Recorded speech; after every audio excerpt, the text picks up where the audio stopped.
Today, I'm watching the Twilight Zone Season 1, Episode 4. We know from the previous episode that this is going to be about this actress. You know, he had an old film projector, and this haunted woman is how he described her. So I'm very curious to see what this is going to be about. I love movies, anything film related. So this movie within a movie concept, you know, sounds very interesting. I love when they do that. So I'm curious to see what this is going to be about. But I'm really enjoying this series so far, and I love that it's half an hour of just one story. When I started the series, I was worried it was going to be like 2 or 3 stories in half an hour and we wouldn't have time to really, you know, develop them and fully tell these stories, but it's one story per episode, which is great. I still love the anthology style, a different story every episode, but I'm glad they take the time to really develop it, and that Rod Serling is writing a lot of these. Again, I knew nothing about him, so I'm very excited to learn that and see his name in the credits for the past 3 episodes, and of course he's the host and narrator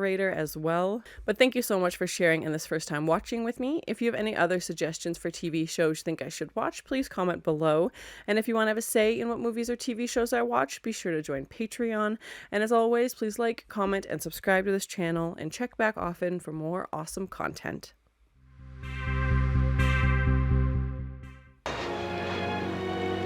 Picture of a woman looking at a picture. Movie grade of another time. She's watching her own movies, yeah. Lying on the unhappy pavement, trying desperately to get the license number of fleeting fame.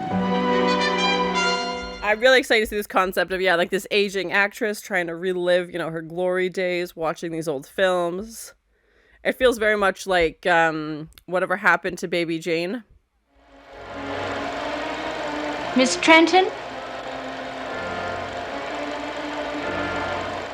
It's also reminded me a little bit of The Aviator with Leonardo DiCaprio, like this person almost like compulsive, you know, obsessive. She's reenacting her own scenes next to the scene as she's like watching it.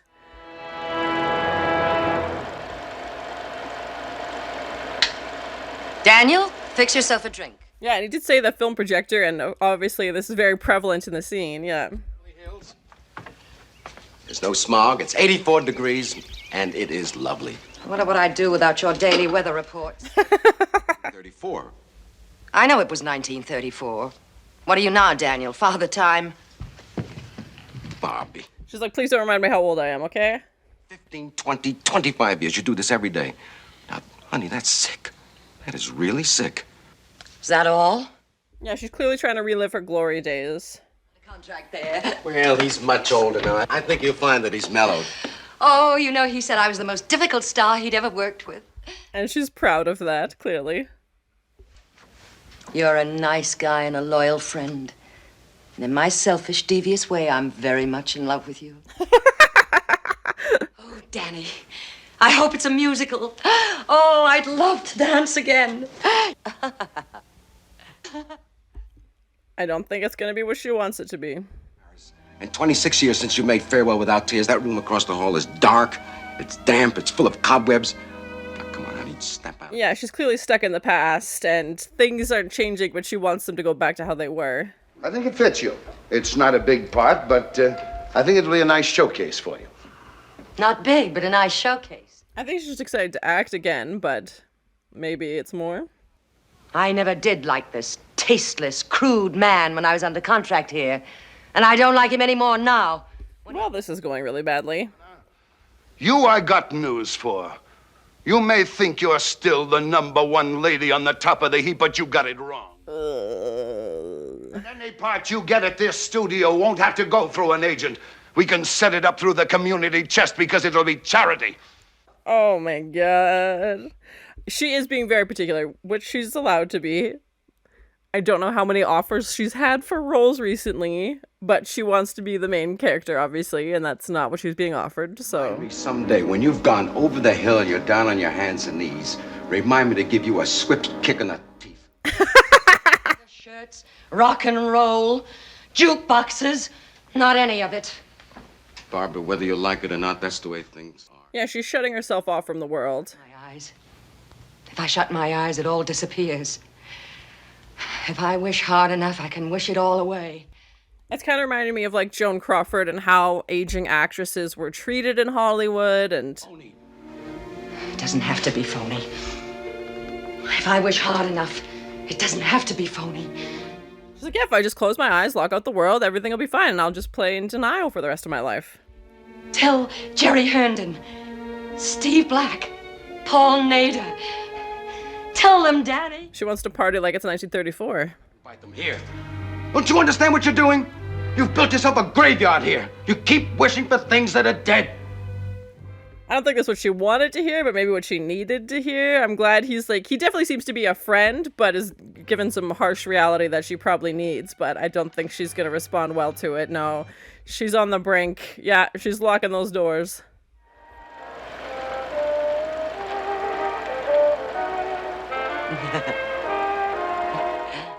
It's sad. I'm not sure where the episode's going, but it's just, I feel bad for her. That's right.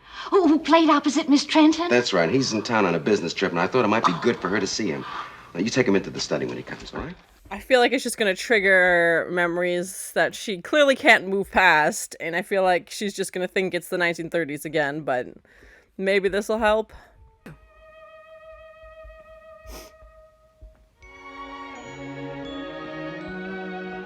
And again, the performances are amazing. Whoever this actress is doing a great job. But yeah, of course, Jerry is going to be older. Like, it's in 25 years. Isn't it odd we always picture people the way they were, never as they really are? Yeah, she was still thinking he looked the same in the 30s. Outside of Chicago. That's nice. He was able to, like, get a second chapter. Like, he has, you know, this other thing he's pursuing. She's just stuck in the past. Barbie, please. Go away, both of you. Please go away. Go away.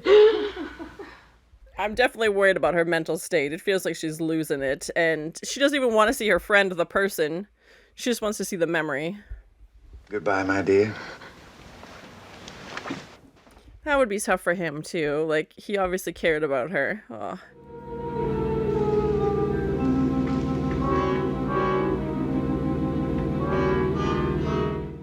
I'm obsessed with this set, also. Oh, it's so pretty. Oh. Said he was you. Jerry, I wish I could be there with you. Yeah, she wants to crawl right through the screen. I wish.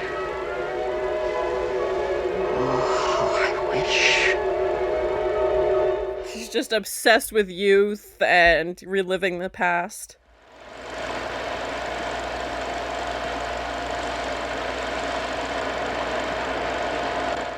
Did she succeed in crawling through the screen? We had that, like, blurry image when she was saying I wish, so...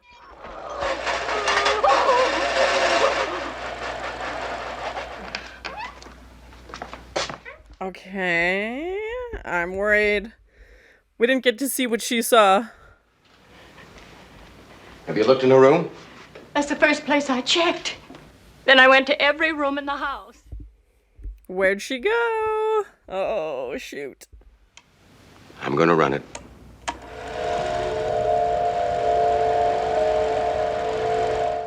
And the black and white having the flash of the projection behind them, I think just adds this, like, spooky element to it.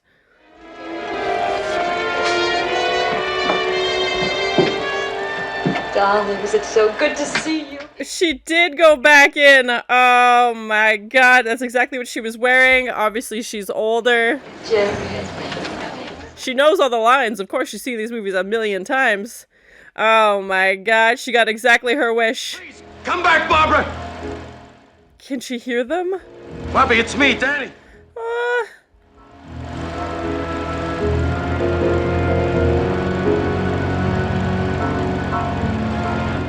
She's like, this is where I belong. Barbie, come back! Please, Barbie! Barbie! That's crazy. She replaced herself in her old movies. Yeah, okay, bye. Oh my goodness, that's what she wanted. Yep. She wished it hard enough and it came true. She somehow transported herself back into the film.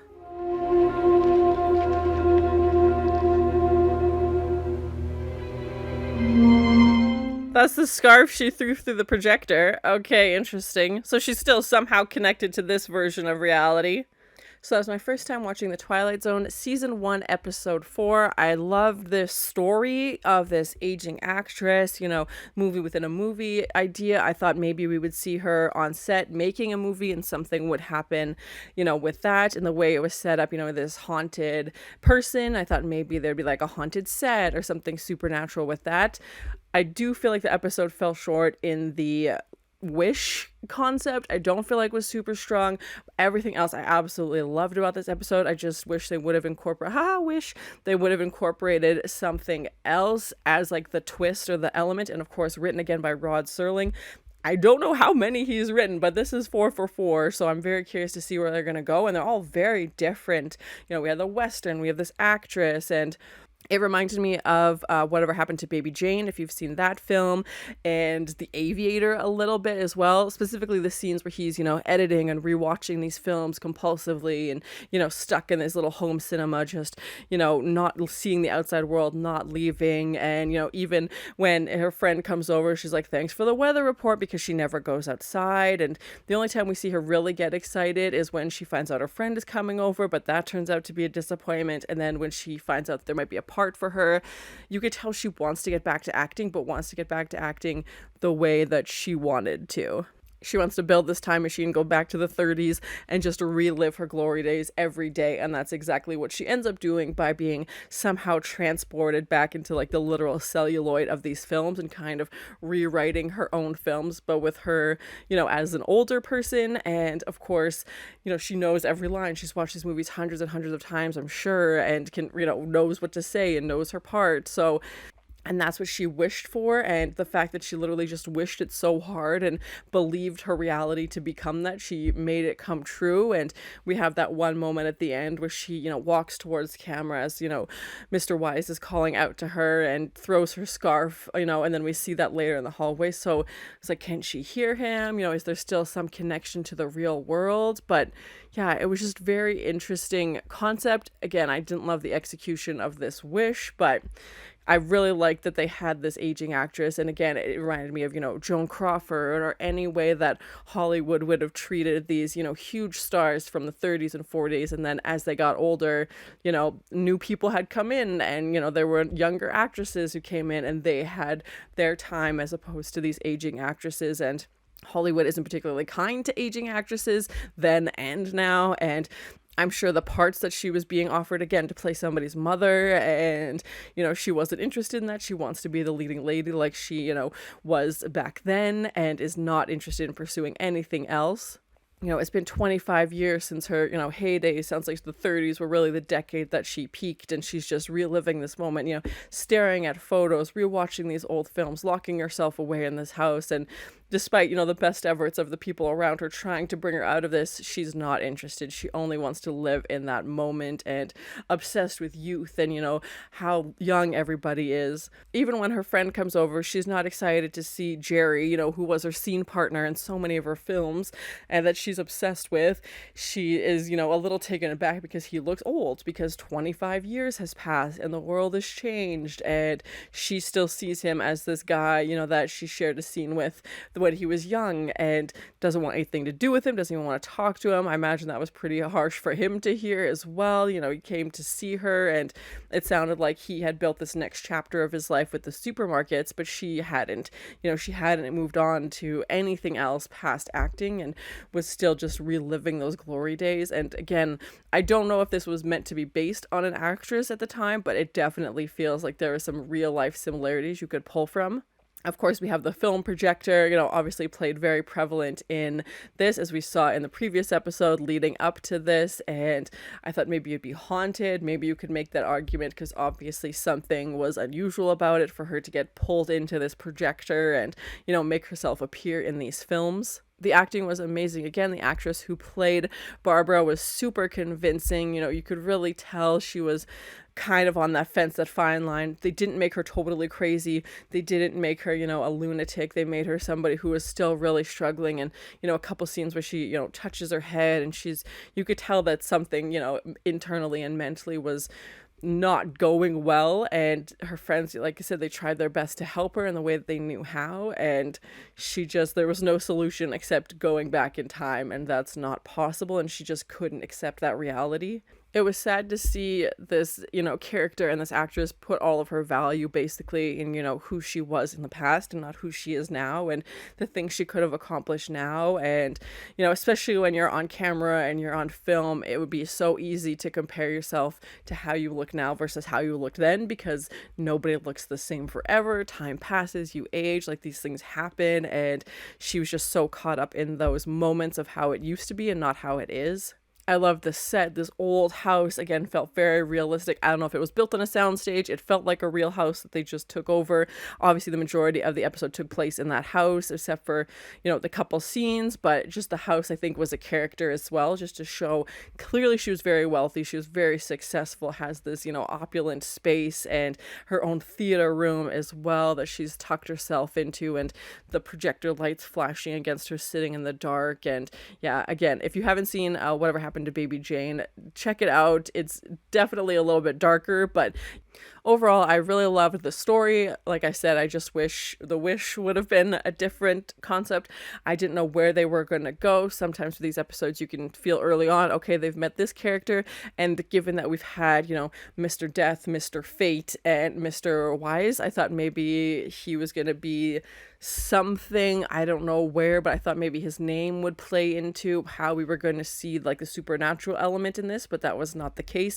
He generally just tried to get her another part and tried to, help her bring back some semblance of a career, but she was not interested in that. And I love anything movie within a movie, so yeah, I really love this episode, but definitely could have had some improvements. Not a bad episode in my opinion at all, but thank you so much for sharing and this first time watching with me. If you have any other suggestions for TV shows you think I should watch, please comment below.